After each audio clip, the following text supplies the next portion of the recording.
بیسەرانی خۆشەویست دووبارە گەڕاینەوە بۆلاتان بۆ درێژەدان بە تەوەری دووەمی پرۆگرامی شیکردنەوەی ئەمڕۆمان کە تەرخانمان کردووە بۆ دوایین زانیاری لەسەر ڕەوشی خۆرئاوا بە میوانداری بەڕێز هۆزان ئەفرینی چالاکوان و نووسەر و چالاکی سیاسی. سڵاوتانە بێ بەڕێز کاک هۆزان ئەفرینی. زۆر سپاس هەربژیر بۆیەوە. کاک هۆزان دەمانەوێت دوایین زانیاری بۆ بیسەرانی رادیۆ ناوخۆ بگوازنەوە بزانین ئێستا لە کۆبانی چ باسە. سەرەتەوە بۆ شەهیدانی کوبانی شەهیدانی بەرخودانی کوبانی و هەروەها شەروانانی یەپەگە و یەپەژە ڕێز و سڵاو بۆ ببیر بینن هەروەها ئەمە ئێوە ئەگەدارن هەموو کەس ئەگەدارن کە ئەمە زیاترە لە 1 ساڵ کانتۆنی کوبانی لەلایەن چەکدارانی چەتە و تەروریستەکانی داعشەوە و جەبهەتە نەسرا و ئەحرار شامەوە دۆرپێچ کرابوو و هەروەها خەڵکی کوبانی خۆڕاگری تا ڕۆژەی ئەمڕۆژ بەردەوامە و بەداخەوە لە دوای داگیرکردنی مووسڵ و هەندی ناوچەکانی لە هەرێمی کوردستان و عێراق و چەتەکانی داعش دەتوانین چەکی قۆرس بەدەست بخەن و هەروەها وەکو کە ڕاگەیانەکانی دنیاش باسی کردبوو چەکی 8 فیرقەی عێراقی چەکی ئەمریکی دەبابە و زۆری پۆش و هەروەها هەمەری ئەمریکی هەموو بدەستی نەبوون ئەمڕۆ بەو چەکەنە ئەمڕۆ و لەگەڵ چەکی کە لە دەستی جێشی سووری بەدەست خستبوون ئەوە هەموو ئیر و شەڕی کۆبانی دەکەن و ئەمە زیاتر لە 15 جن تەرەزووی شەڕ و پێکدادانی کە لە کۆبانی هەبوو زۆر گۆڕاوە لەبەر ئەوەی یەپەگە و یەپەژە بە چەکی سووک و چەکی نۆرمال شار دەکەن بەڵام ئەوەنەی لە بەرەمبەری کۆمەکانی چەتە بە شەڕێکی بە چەکی قرس بە چەکی پێشکەوتو بە تێکنۆلۆژیا بە رادیۆلۆژیا شەڕی لە هەمبەری گەلی کورد دەکەن لە بەرەمبەری ئەو شەربانانی یەپەگە دەکەن بەڵام هەر سەرەبای ئەوەش بڕاستی تا ئێستا وەکو کە ئەوان ویشتیان ئەوە نەبوو ئەوان بفکری ئەوان بە لە 2 ڕۆژ 3 ڕۆژ وەکو مووسڵ هەموو کوبانی داگیر دەکردن بەڵام ئەوەش نەبوو ئەمە 15 ڕۆژ تێپەر بوو و زۆر لایەن هەبوون پێیان وەبوو کوبانی بە 2 ڕۆژێکەوێت بەڵام تا ئێستا بەرخودانی بەردەوامە و شاری کوبانی بووتە خای بەرخودانی و خۆڕاگری و تا ئێستا ئەوە نەتوانین بتوانن نزیکی شارەکە بن بەڵام هەندی لە گوندەکان خستن زێر دەستی خۆیان ئەوژی بەهۆی تۆپبارانی تۆپی هاوان و تانگەکان و زیرەپۆشی کە بەدەستیان خستبوو بەوە شار دەکەن بۆیە خەڵک ئەو ناوچانەیان کردو و دەرباسی بوو باکووری کوردستانیان بووە یعنی ئەتوانن بەڵام ڕەوشی دوایی ئەمڕۆ گوندی سفتە کە گوندێکی گرینگە لەبەر سنوورە لە جەبهەی ڕۆژئاوای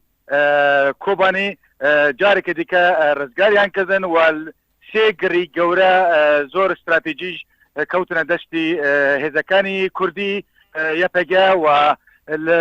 بەڵام بەهۆی ئەوەی کە ئەمڕۆ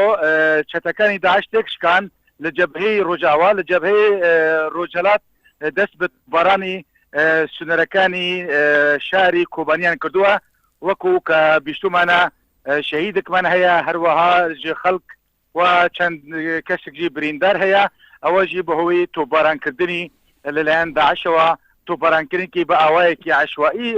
تۆپباران دەکە لەبەر ئەوەی لە جەبهەی ڕۆژئاوای کۆبانی تێکشکان ڕەوشی گشتی ئێستا خۆی پێویستی بڕاستی هەیە بە هاوکاری زۆر بلەز و لەزگین لەلایەن هێزەکانی ناودەوڵەتیەوە بەڵام بەداخەوە هێزەکانی ناودەوڵەتی تا ئێستا بە شێوەیەکی گشتی نەتوانین زەربەی باش بوەچینن لە داعشیانی ئەمە شێوەی ڕەوش بەردەوامە. مەڵێ کاک هۆزان بخۆتان دەزانن کە ئێستا بە شێوەی فەرمی یاخود نافەرمی هاوکاری داعش دەکرێت پەنجەی تۆمەت بۆ چەند وڵاتێکی ئیقلیمیش درێژ دەکرێت بەوەی کە هاوکار و هەماهەنگن لەگەڵ گروپی تیرۆریستی داعشدا لێرەدا ئەرکی لایەنە کوردیەکان بۆ هاوکاریکردنی گەلی کورد لە خۆرئاوا چی بە پێویست دەزاننەوە؟ بەڵێ بڕاستی من وەکو چاودێرێکی سیاسی ڕۆژنامەیەکی لە ڕۆژئاوای کوردستان ئەوە بزانم ئەبێ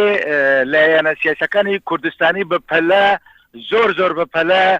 کۆنسێتێکی مەجلیسێکی ئەنجومەنێکی هاوکاری بوو شاری کوبانی بتایبەت دامەزرێنن و وەکو غرفەی عملیاتی هەوبەش و دەست بە هاوکاری کۆبانی بکەن لە پێش ئەوەی کە خوا نەخوازێ شتێکی نەجۆر ڕوو بدە لەبەر ئەوەی ئەگەر شتێک بە سەری کۆبانی بێت بڕوا بکە ئەوە ڕوومەتی هەموو گەلی کورد لە دەستچێ و بڕاستی یعنی حەلەبچەی دووهەم لەوەنەی ڕوو بدە و شنگالی دووهەم ڕوو بدە خوا نەخوازێ بووێ من داواکەرم لە هەموو لای سیاسی کوردستانی بتایبەت یەکیتی و پارتی و پەکەکە ئەمانە هەوڵ بدەن دەستەیەکی وەکو غرفەی عملیات دامەزرێنن بۆ هاوکاری کۆبانی و پارێزتنی کۆبانی و پارێزتنی خەڵکی کۆبانی و بتایبەت یەکیتی و پارتی هەوڵ بدەن لەگەڵ ئەمریکا و هێزە نەودەوڵەتیەکان چەک بنەرێنن بۆ شەروانانی یەپەگە لەبەر ئەوەی هژمارەی شەروانانی یەپەگە باشە بەڵام بەداخەوە چەک نییە مەسلەی چەکشی زۆر گرنگە ئەمڕۆ کە لە بەرامبەری چەکی قورسی چەتەکەل ئەمڕۆ تەنها دۆشکا و تەنها ئەربێجێ و بیکسی بکاردێت. کاک وەزان لە ئێستادا خۆتان نەزانن هێزەکانی هاوپەیمانان بە فەرماندەی ئەمریکا بۆردومانی گروپە تیرۆریستەکانی داعش دەکات لە ناوخاچی عێراق و سووریاشدا ئاماژیان بۆ داوا کە ئەوان تەنسیق لەگەڵ ڕژەمی ئەسەد ناکەن. ئایا هیچ تەنسیقێک لەگەڵ یەپەگا یاخود کانتۆنەکانی خۆر ئەوادانە بتاوەکو بزانرێت لەکوێ داعش زعیف بکرێت لەکوێ جەبهەکانیان ئەوان بێزە خاڵی لاوازی ئەوان چیە لەکوێ لیان بدرێت هیچ تەنسیقێک نییە بۆ ناردنی هێز یاخود بۆردومانی فڕۆکە؟ بڕاستی تا ئێستا بڕاستەخۆ هیچ هەماهەنگیەک نییە لە نیوان یەپەگا و ئەمریکا و هەندی وازانم خۆی لە هەرێمی کوردستان بتایبەت هێزەکانی دەجا تیرۆری یەکێتی نیشتیمانی کوردستان ئامادەکاری خۆیان کردووە خۆیان لە ئامادە بەشیدانە بۆ ئەوەی هەوڵ بدەن هەماهەنگی لە نیوان یەپەگا و هێزەکانی نێودەوڵەتی بکەن بەڵام وەکو کە ئێمە ئاگادارن کاک لاهووری شێخ جەنگیش ئاماژە بەوە کردووە کە تا ئێستا ئەوان چاوەڕانی وڵامی سەرۆکی هەرێمی کوردستان دەکەن کە بە ئاوایەکی چالاک دەرباسی بۆ ناو دەوروبەری کۆبانی و کۆبانی بکبن و ئەو کاری پێویست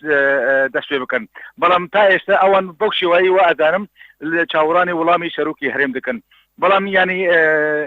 شتێکی دیکەی یعنی بڕاستی ئەوەی کە ئێستا ئەمڕۆ پێویستەکە زۆر پەلایی پێویستە بە پەلەبوون نەکو چاوەڕانی کۆبوونەوەکان و شتی ئەوە بکرێت تا بریارێکی بدن بەڕاستی لەبەرەوەی ڕەوشی کۆبانی برێز ساڵح مسلم هەوسەروکی پەیەدەش ئەمڕۆ ڕاگیان کە ڕەوشێکی زۆر ئالۆز هەیە بانگی لە هەموو هێزە نێودەوڵەتیەکان کرد کە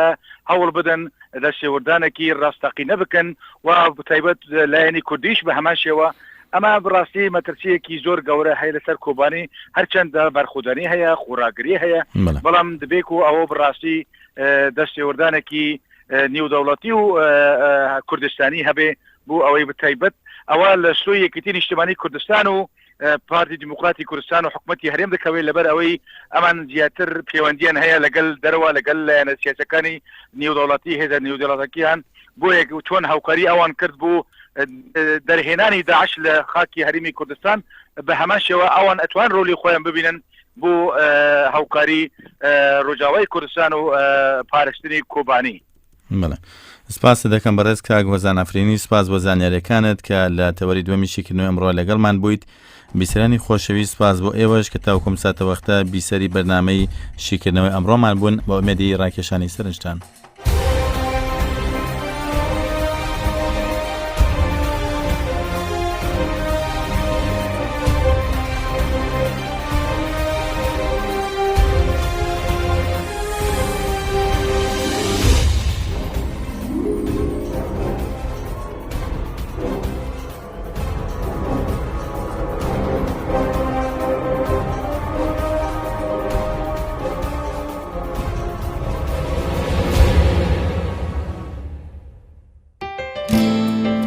شیکردنەوە